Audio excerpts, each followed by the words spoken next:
سیاستہ کی معتبر کتاب جامع ترمذی اور سیاستہ کی دوسری کتاب ابن ماجہ، ابو داؤد، یہ تینوں سیاستہ کی معتبر کتابیں ہیں، حدیث کی ان میں بھی موجود ہے۔ امام حاکم نے اس کو نقل کیا ہے، امام ذہبی نے کیا ہے، اور وہ فرماتے ہیں الی تقویتہ وللحدیث طرق وشواہدہ کثیرۃ صحیحۃ۔ وہ فرماتے ہیں اس روایت کی جو سند ہیں اور طریق ہیں وہ بہت زیادہ ہیں اور وہ بہت سے صحیح ہیں۔ عام طور پہ ہم یہ سنتے ہیں جب صلاۃ التسبیح خاص طور پہ لوگ شب برات میں یا لیلۃ القدر میں پڑھتے ہیں تو فتنہ گر لوگوں سے دین سے باغی کرنے والے، عبادات سے روکنے والے، وہ رونما ہو جاتے ہیں، یہ جی کہاں لکھا ہے، یہ جی کیوں پڑھتے ہیں، یہ جی ثابت نہیں ہے، پھر حدیث ضعیف ہے، فلاں ہو گیا اور فلاں ہو گیا۔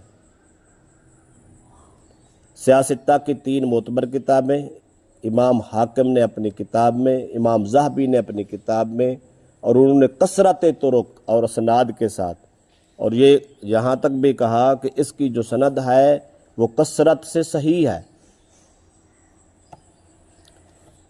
اور اس کے راوی دو ہیں جو اس کتاب میں موجود ہیں۔ حضرت ابو وہب روایت کرتے ہیں، وہ فرماتے ہیں میں نے حضرت عبداللہ بن مبارک رضی اللہ تعالی عنہ سے صلاۃ التسبیح کے بارے میں سوال کیا۔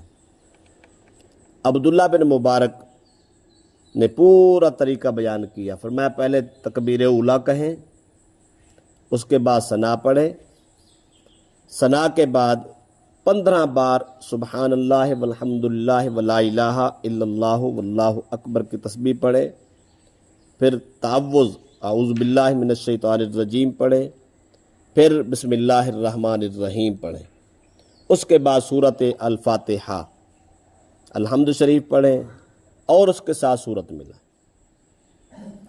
فرماتے اس جب سورت مکمل ہو جائے، قرات مکمل ہو جائے، تو پھر 10 مرات، پھر 10 بار تسبیح پڑھیں، اس کے بعد ثم یرکعوا، پھر رکوع کریں، رکوع کی تسبیحات پڑھنے کے بعد 10 بار پھر تسبیح پڑھیں، پھر رکوع سے سر اٹھائیں، 10 بار وہاں بھی تسبیح پڑھیں، پھر سجدے میں جائیں، 10 بار وہاں بھی تسبیح پڑھیں، پھر سجدے سے سر اٹھائیں، بیٹھ کے پھر 10 بار تسبیح پڑھیں، پھر دوسرے سجدے میں جائیں، وہاں بھی 10 بار تسبیح۔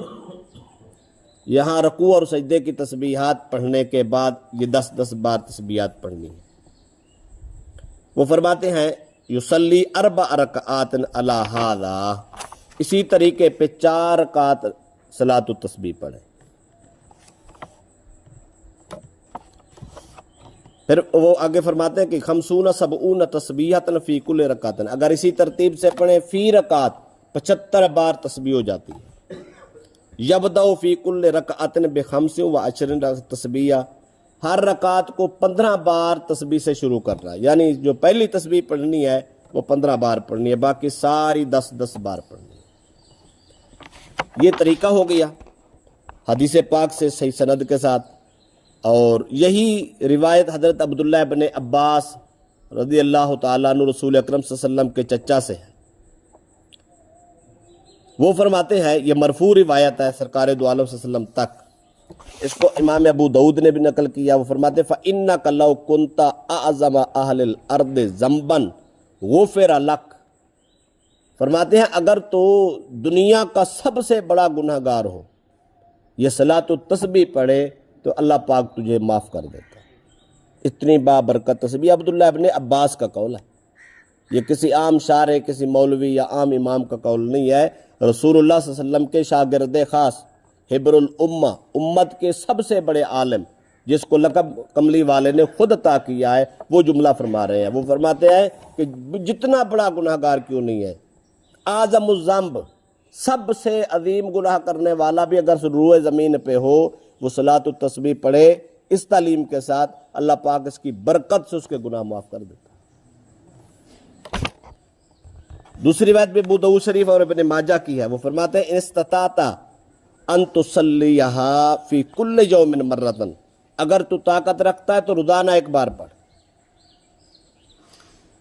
فإن لم تستطع ففی کل جمعۃ مرہ، اگر تو روزانہ نہیں پڑھ سکتا تو کم از کم ہر جمعے والے دن پڑھ. فإن لم تفعل ففی کل شہر مرہ، فرماتا اگر تو ہر جمعے نہیں پڑھ سکتا تو کم از کم ہر مہینے میں ایک بار پڑھ. فإن لم تفعل ففی عمرک مرۃ، اگر تو ہر مہینے بھی نہیں پڑھ سکتا کم از کم زندگی میں تو ایک بار ضروری پڑھ، تاکہ زندگی کے گناہوں کی معافی کا کوئی سبب بن جائے. تو اس لیے جو لوگ اس کو ضعیف حدیث کہہ کے یا کوئی کر کے وہ منع کرنے کی کوشش کرتے ہیں، یہ زندگی کا اصول ہے، یاد کر لیں. ائمہ نے اس پہ اتفاق کیا ہے. فضائل و اعمال میں فضیلت کی بات ہو، عمل کی بات ہو، حدیث ضعیف بھی ہو تو وہ 100% معتبر ہے. اہل حدیثوں نے بھی اس کو قبول کیا ہے، اہل تشیع نے قبول کیا ہے، دیوبندیوں نے قبول کیا ہے، اہل سنت نے قبول کیا ہے، ان کے ائمہ نے قبول کیا. عمل کرنا ہے، حدیث ضعیف ہے تو کوئی حرج نہیں. عمل ہی کرنا ہے، نیکی کرنی ہے تو اللہ کو نیکی پسند ہے، کرو. عقیدے کے اعتبار سے صحیح حدیث کا ہونا لازمی ہے. آج کل یہ ڈرامہ ہے، خاص طور پہ اہل حدیث یہ ہر بات کو جو ان کے ذہن کے مطابق نہ ہو حدیث ضعیف ہے. اچھا، سننے والوں کو پتہ نہیں کہتے ضعیف ہے، ضعیف کا مطلب ہے یہ قابل عمل ہی نہیں ہے. عقائد کے باب میں عقیدہ بنانا ہو تو پھر ضعیف حدیث کسی کے ہاں معتبر نہیں ہے. ہاں اگر حدیثیں صحیح بھی ہوں ساتھ ضعیف بھی مل جائیں وہ معتبر ہو جاتی ہے عقیدے میں. اگر عمل کے اعتبار سے کرنا ہے، صلاۃ التسبیح پڑھنا عقیدہ نہیں ہے، صلاۃ التسبیح پڑھنا عمل ہے، ذکر اذکار کرنا عمل ہے، دعا اجتماعی مانگنا عمل ہے. اگر حدیث ضعیف بھی ہو تو وہ قابل عمل ہے اور ہر مکتب فکر کے سامنے قابل عمل ہے. لہذا یہ گمراہی کی نئی داستان ہے اس زمانے کی کہ ہر بات کو ضعیف کر دو، جو میں نہ مانوں یا میرے ذہن مطابق نہ اس کو ضعیف کر دو. بس منہ سے کہہ دینا ہے نا، اگلی بات نہیں ہے. ان کا بہت بڑا سکالر ہے، اس سے میری بات ہوئی تو ہر بات کو ضعیف. میں نے کہا یہ کون سا ضعف ہے؟ کہتے یہ لغوی ضعف ہے. میں لغوی ضعف کا کیا مطلب ہوتا ہے؟ کہتے اس کا کوئی اعتبار نہیں ہوتا. تو میں تو ٹھوسے جا رہے ہیں، جب اس کا اعتبار ہی نہیں ہے وہ معتبر ہی نہیں ہے. لغوی کا مطلب ہوتا ہے کہ اس کو بس کہہ دو یہ نئی چیز ہے جی، بدعت کہہ دو. بدعت کون سی ہے؟ لغوی بدعت ہے. لغوی مطلب کہ لفظی طور پہ وہ بدعت کہہ سکتے ہیں، عملی طور پہ بدعت نہیں کہہ سکتے، وہ تو عبادت ہے. کہتے ہیں ہاں یہ بات ٹھیک ہے، عمل میں نہیں ایسا کہنا چاہیے، احتیاط کرنی چاہیے. تو میں کہ احتیاط آپ کو کس نے سکھانی ہے؟ اس کا مطلب ہے یہ ڈرامہ ہے، لوگوں کو صرف عبادات سے ریاضات سے دور کرنا، فتنہ بپا کرنا ہر آدمی کا کام ہے. وہ ہر آدمی سوشل میڈیا پہ بیٹھا ہے، چھوڑے جا رہا ہے، قوم پریشان ہے. لہذا عمل کے باب میں حدیث ضعیف بھی ہو تو سارے مکاتب فکر اتفاق کرتے ہیں عمل کر لو چپ کر. عقیدے کا مسئلہ ہو تو اس پہ تحقیق کرنی ہے، سند کیسی ہے اور صحیح ہے، کتنی صحیح ہے، فلاں ہے، اس پہ عمل کرنا. اللہ پاک سیاستہ کی معتبر کتاب